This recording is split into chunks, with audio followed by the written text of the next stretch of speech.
Bonsoir, merci d'avoir cliqué cette vidéo. Que la paix du Seigneur vous soit donnée en abondance de la part du Dieu Tout-Puissant que nous servons. Donc, voilà.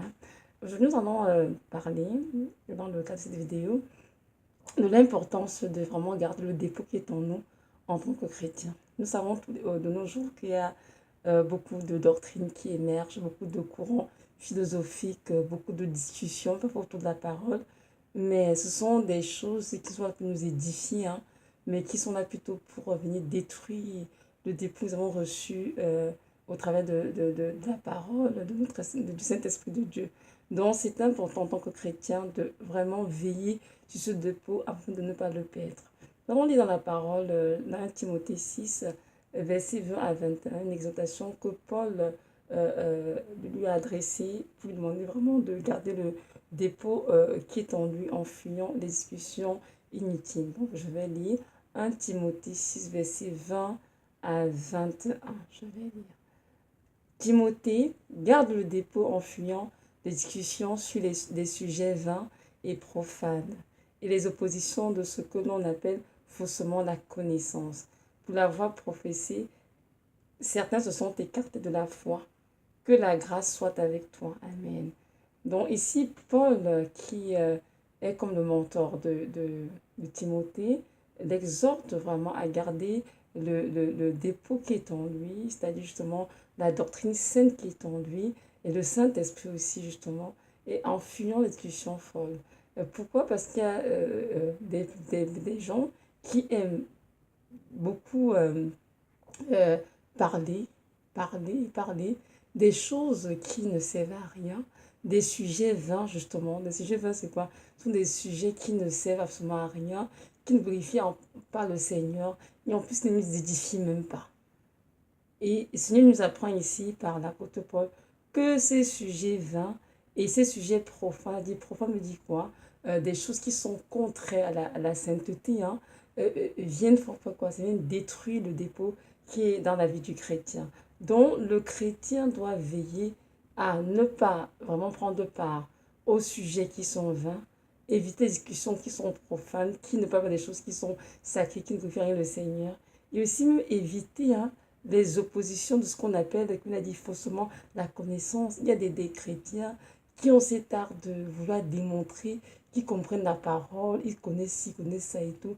Mais en fait, ce dont ils passent la lettre morte, ils n'ont aucune vie de l'esprit. Et en passant du temps ici, il y a deux personnes, on se retrouve à se souiller, on se retrouve à être attriste le Saint-Esprit parce que justement toutes ces discussions auxquelles nous prenons part ne sont pas du tout pour glorifier le Seigneur. Et en deux, ça ne nous édifie en rien. Et du verset 21, pour l'avoir prophétisé, certains se sont écartés de la foi. Donc on dit que beaucoup de gens, pour avoir, pris pour avoir laissé justement des gens venir vers eux, pas de n'importe quoi et de tout et de rien, ces choses les ont écartés de la foi. Alors qu'un enfant de Dieu doit garder la foi en Jésus-Christ. Et pour garder la foi en Jésus-Christ, marcher sur le chemin étroit qui conduit à la vie éternelle, cet enfant de Dieu doit faire des efforts pour garder justement le dépôt qui est en lui. En faisant quoi? En évitant des sujets vains. Par exemple, au niveau des femmes. Parfois, les femmes se rencontrent, elles vont parler des cheveux, des ongles qui ont fait je ne sais trop quoi, de la dernière robe qu'elles ont achetée, sortes de choses qui en fait n'édifient en rien. Nous devons comprendre que quand on est ensemble en tant que femme, nous devons vraiment avoir des discussions qui nous construisent, qui nous aident à avancer dans la vie chrétienne, qui nous bâtissent. Comme par exemple parler de la parole du Seigneur, oui, c'est très important. Comment éduquer nos enfants, comment prendre soin de nos maris, comment vivre une vie de sainteté. Oui, on doit passer toutes sortes de choses, comment prendre soin de nos maisons, comment servir le Seigneur de manière convenable. On doit passer notre temps à parler des choses du monde, des types de voitures, ça que j'aime, trop d'histoires. Non, il y a trop de sujets vains, trop de sujets inutiles qui distrait beaucoup les enfants de Dieu. Et en prenant part à ces choses de manière régulière, évidemment qu'on finit par attirer le Saint-Esprit et on finit aussi par perdre le dépôt qui est en nous. Et c'est important de comprendre cela. Vous savez, les êtres en général sont portés vraiment trop sur eux-mêmes. Pardon. on parle de nos avoirs, de ce que nous possédons, de ce qu'on va faire dans l'avenir, de ci, de ça et tout. Nous comprendre que l'apôtre, pardon, Salomon, le roi Salomon a dit que tout n'est que vanité dans l'Ecclésiaste. Et ce n'est que vanité. Toutes ces choses après lesquelles on court, c'est-à-dire la carrière, avoir telle belle maison, tel genre de voiture, avoir tel genre de robe qui a coûté ici, de tel designer, tout ça, c'est rien. Ça ne sert absolument à rien. Mais ce qui édifie, il va vraiment nous garder sur le chemin de la vie éternelle, c'est la parole du Seigneur. Lorsqu'on se rencontre ensemble, femmes, nous devons vraiment parler des choses qui glorifient le Seigneur, parler vraiment des choses qui plaisent au Seigneur, de la parole, de la sanctification, de la douceur, de la soumission. Toutes ces choses sont des choses que nous avons du mal nous à mettre en pratique. Donc c'est important que nous en parlions et les témoignages des unes et des autres serviront pour pouvoir s'améliorer dans ces domaines-là. Donc c'est important vraiment en tant qu'enfant de Dieu de fuir vraiment tout ce qui est vain, c'est-à-dire inutile, tout ce qui est profane, c'est-à-dire ces choses ne sont pas sacrées. Il faut des chrétiens, tu les entends parler des films avec tellement de, comment on dirait, de certains intérieur. On nous venir en parler à l'église et tout. J'ai vu tel film hier et quand on décrit les scènes, ce sont des scènes tout à fait, mon Dieu, contraires à la bienséance, à la piété, à la sainteté. Donc, nous devons vraiment fuir toutes ces choses parce que ces choses ne glorifient en rien notre Dieu, notre Père. Et c'est important que nos conversations, que le flux de nos paroles soit pour rendre gloire à Dieu, soit pour l'élever et vraiment être montré que nous sommes reconnaissants des enfants. Et ce sont des choses qui nous édifient, donc qui nous construisent. Parce que si une chose ne nous édifie pas, et effectivement, cette chose va nous détruire automatiquement. Si tu es écrit dans la parole que tout nous est permis, mais tout n'est pas utile. Amen. On dit que dans tout nous est utile. En effet, on peut se faire n'importe quoi dans nos vies et tout, mais est-ce que c'est moi utile ce que je fais? Est-ce que ce que je fais me construit vraiment, Seigneur? Est-ce que ce que je suis en train de pratiquer en ce moment, est-ce que ça m'édifie en quoi? Donc, je sais que moi, en tout cas, j'étais avec souvent des sœurs dans les églises des frères, et on se rencontre ensemble, même pour manger ensemble, même après le culte du dimanche. Mais on se rend bien compte que beaucoup, on parlait de tout, des arbres, je sais pas moi, des films, des jeux, des vêtements, du travail, mais beaucoup ne veulent pas aborder la parole. Or que nous devons vraiment veiller à nous entretenir par la parole de Dieu, des connaissances qui édifient le Seigneur. Pas pour dire qu'on va parler de quelque chose d'autre, mais dans le monde, nous ne pouvons pas des choses du monde, mais il faut être toujours un lien avec la parole pour que ce que nous disons, ce que nous voulons dire soit des choses qui édifient ceux qui l'entendent. C'est vraiment très important. Nous allons lire un autre passage qui est dans Colossiens 3, versets 16 à 17. Donc, Colossiens 3, verset 16 dit ceci: que la parole de Christ habite abondamment en vous, en toute sagesse. Instruisez-vous, exhortez-vous les uns les autres par des psaumes, par des hymnes et des cantiques spirituels, chantant dans votre cœur au Seigneur avec reconnaissance. Amen. Et on dit, et quoi que vous fassiez, en parole ou en œuvre, faites tout au nom du Seigneur Jésus-Christ, rendant grâce à notre Dieu et Père par lui. Donc, si vous dites que tout enfant de Dieu qui vit le Seigneur doit mettre en pratique cette parole. Donc, la parole de Dieu habite richement en nous en tant qu'enfants de Dieu. Et nous devons nous instruire et nous exhorter les uns les autres, quoi, pas des psaumes, pas des hymnes, des cantiques, quoi, spirituels, pas par la musique mondaine, pas parler des choses qui ne servent à rien, comme des vêtements, des chaussures, j'en passe, en tout cas, il y a tellement de sujets, les écrans plats, telle dimension, tout ça. Ça ne sert absolument à rien. Nous devons prendre les conditions qui édifient le Seigneur. Je sais que beaucoup d'enfants de Dieu perdent le dépôt à force de fréquenter des frères et des sœurs et qui passent le temps à parler des choses de ce monde, des choses qui vont passer, alors que nous, en tant qu'enfants de Dieu, nous devons avoir les regards tournés vers ce qui est vers le ciel.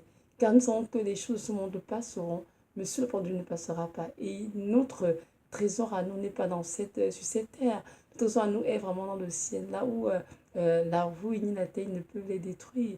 Donc c'est important de comprendre que nous devons vraiment faire tout, on dit en parole ou en œuvre, tout au nom du Seigneur Jésus-Christ de Nazareth. Donc nous nous posons la question, Seigneur, est-ce que ce que je fais en ce moment Est-ce que les telle sœur m'assoit, passer des heures peut-être à manger, à parler des choses du monde? Et que ça te glorifie vraiment, Seigneur. Donc, tout ce que nous faisons en parole ou en œuvre, nous devons le faire au nom du Seigneur Jésus-Christ. Nous réunis au nom du Seigneur Jésus-Christ et pas des choses qui nous édifient et qui glorifient le Seigneur. C'est vraiment très important. Bienvenue dans le Seigneur. Nous allons lire notre passage qui est dans Éphésiens 5, versets 18 à 19. Je vais lire. Et ne vous enivrez pas du vin dans lequel il y a le libertinage, mais soyez remplis de l'esprit. Entretenez-vous pas des psaumes, des cantiques spirituels, des hymnes, chantant et célébrant dans votre cœur les louanges du Seigneur. Amen. Nous donc ici encore une fois de la même chose et tout. Nous entretenir par des psaumes, des paroles de Dieu, pas des hymnes, des cantiques spirituels, chantant et ça nous dans notre cœur les louanges du Seigneur. Dans tout ce que nous devons faire, que ce soit en note en parole, nous devons, ça doit vraiment rendre gloire au Seigneur. Nous devons être constamment dans l'étude de louange envers le Seigneur. Nous devons être constamment être remplis du Saint-Esprit. Oui, ça c'est la volonté de Dieu à notre égard. Et ne pas nous enivrer du vin, non, ou bien nous donner à vivre dans la débauche, dans le libertinage, non. Le Seigneur voudrait que nous soyons constamment, qu'on s'entretienne par sa parole, que nous demeurions dans sa parole et que nous restions dans sa parole en tout lieu, que ce soit à l'école, au travail, que ce soit dans l'autobus, dans le métro, nous pouvons avoir des conversations et être capable de toujours les ramener vers ce qui est divin. Nous pouvons édifier les gens nous pouvons édifier ceux qui connaissent le Seigneur. Nous ne pouvons pas être des chrétiens. On dit d'abord que nous sommes le sel de la terre, la lumière du monde. Amen. Et même si on est au bureau avec des collègues, on ne peut pas se mettre avec des conversations qui tournent toujours autour des choses du monde, sans demander au Seigneur de nous donner la grâce d'ouvrir une brèche afin que l'évangile soit annoncé, ou bien une parole de sagesse soit donnée de la part du Seigneur. N'oublions pas que la parole du Seigneur est une parole qui est vivante, qui est efficace, qui est tranchante. Donc, elle fait l'œuvre, même notre relation dans la vie des autres personnes. Donc, un chrétien doit vraiment veiller à ce que ses conversations, à ce que ses rencontres avec les individus soient vraiment des choses qui rendent gloire à Dieu. Et nos conversations devront veiller dessus. C'est à nous, en tant qu'enfants de Dieu, de toujours essayer, par la grâce de Dieu, d'y planter vraiment le fruit du Seigneur pour que ce fruit puisse se germer dans les cœurs de ceux qui nous entendent. Nous pouvons nous permettre de nous donner à n'importe quel genre de conversation remplie de saleté, d'abomination. Non, ces choses attristent beaucoup le Saint-Esprit. Et comme Paul l'a dit à Timothée tout à l'heure, évidemment, c'est sûr que si on a beau se dire chrétien, mais qu'on continue de s'adonner à ce genre de conversation, on s'entretient avec des gens qui parlent que des choses très sales ou des choses vaines, comme parler du sport pendant 3 heures de temps, que la politique pendant 4 heures de temps, en tout cas, toutes de choses, non, ça, c'est du temps perdu. On peut parler de la politique, oui, de façon sommaire, rapidement, on laisse passer dans certains pays et on peut prier, on peut parler du sport, rapidement, je ne refuse pas, on peut parler de plein de choses, mais ce que je veux dire ici, il faut qu'on se concentre à passer des heures, des journées entières à parler d'une chose qui ne sait absolument rien. Et soit je me pose la question, pour ceux qui aiment tant écouter des informations, ça se passe dans le monde entier. Maintenant que tu as passé 4 ou 5 heures à peu de politique, que ce soit en Afrique, en Europe ou en Amérique, maintenant que tu sais tout ce qui se passe, maintenant ça change quoi ta vie? Ça change rien à ta vie. Parce que oui, c'est vrai que tu as beaucoup parlé, ça t'a fait du bien, ça fait du payer toutes ces histoires, mais est-ce que tu es édifié? Est-ce que Jésus t'est glorifié? Assurément pas. Donc, c'est important de vraiment laisser de côté cette attitude qu'on a toujours de vouloir parler des choses qui ne servent à rien, qui ne défient à rien, de comprendre que l'heure est là, elle est déjà venue. Il faudrait vraiment que nous soyons des adorateurs en esprit en vérité, comme a dit le Père, c'est-à-dire en pensant sa vérité et en faisant les choses qui glorifient son nom.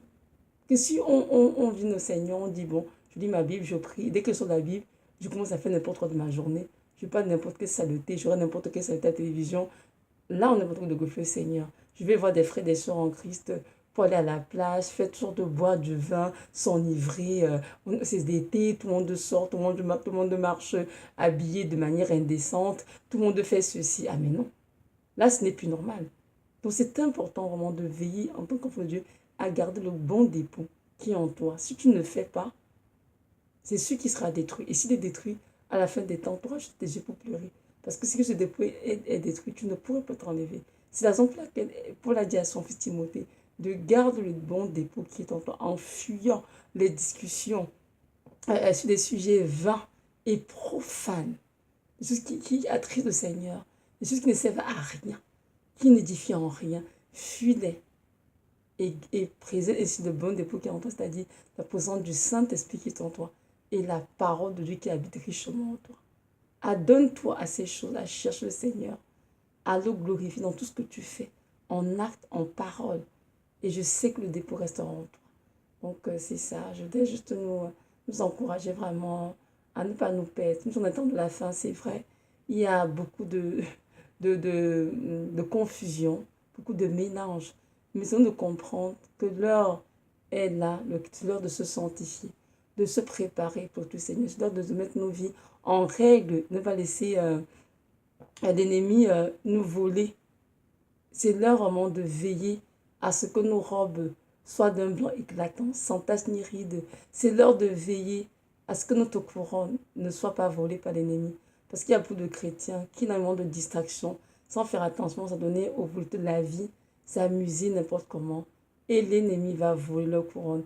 Alors qu'ils étaient des enfants qui aimaient le Seigneur, qui étaient vraiment le Seigneur. Mais ils ont eu des mauvaises compagnies qui sont venues justement détruire ces choses en eux. Nous devons comprendre que dans la vie, nous devons faire des choix. Si on va avec des personnes qui ont cette tendance à parler que des choses du monde, à un moment donné, il va falloir prendre une décision, de dire Seigneur, c'est assez. Vu que je ne suis pas capable de me sanctifier ou de faire des choses qui te glorifient avec mes frères, mes soeurs en Christ, ou avec telle personne, je dois donc faire attention et peut-être me couper cette relation dans le but de me garder dans la pureté, dans le but de garder mon dépôt. Je peux me couper une relation, oui, ça peut arriver. Mais quand du coup, le c'est pas par avoir la haine envers quelqu'un, mais c'est vraiment de prier pour la personne.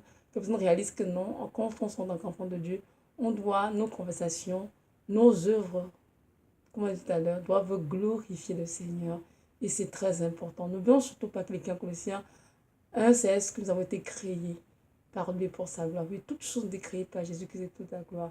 Et pour sa gloire. Donc nos vies doivent rendre gloire au Dieu qui nous a créés, qui nous a aimés et qui s'est laissé crucifier à notre place à la croix de Golgotha. C'est la raison pour laquelle il veut que le chrétien comprenne qu'il y a des choses profondes dans la vie auxquelles il va s'adonner parce qu'il est tout simplement enfant de Dieu. Même ce monde prend un plaisir à cela. Il ne doit pas prendre plaisir à cela parce qu'il est un enfant de Dieu. Il doit demeurer dans la sainteté, dans la pureté de Dieu. Donc voilà. Maintenant, si tu m'as écouté et que tu ne connais pas encore le Seigneur Jésus de Nazareth, j'aimerais juste t'encourager à faire ce pas de foi, à lui ouvrir ton cœur, à te repentir de tes péchés, afin de l'accepter comme ton sauveur, ton Seigneur. J'aimerais te dire qu'il est ce Dieu qui est moi, qui m'a encore pour toi. Il t'aime d'un amour éternel et inconditionnel. Et il n'y a pas d'autre salut en dehors de lui. Il est le seul chemin et puis la seule vérité, la seule vie. Donc si tu veux avoir une place dans le paradis, que tu es dans cette terre, c'est important que tu donnes ta vie. Je veux que tu saches qu'il est là. Il va t'aider à bâtir ta relation avec lui. Il va t'aider à te préparer pour être prêt pour ce grand jour qui arrive à grands pas, qui arrive bientôt chez son église. Et ce jour, nous ne savons pas quand cela prendra place. Nous savons qu'un jour, il reviendra chez son église et tous ces enfants qui marchent dans l'obéissance, tous ces enfants qui l'attendent et qui se préparent. Donc voilà, merci de m'avoir écouté. Soyez richement bénis dans le nom précieux de Nazareth et qui nous aide vraiment à fuir les discussions folles, qui sont inutiles, les sujets profonds et vains, de demeurer vraiment dans la sainteté et que tout ce que nous fassions, que ce soit en parole ou en œuvre, que ce soit pour la gloire de Dieu. Amen.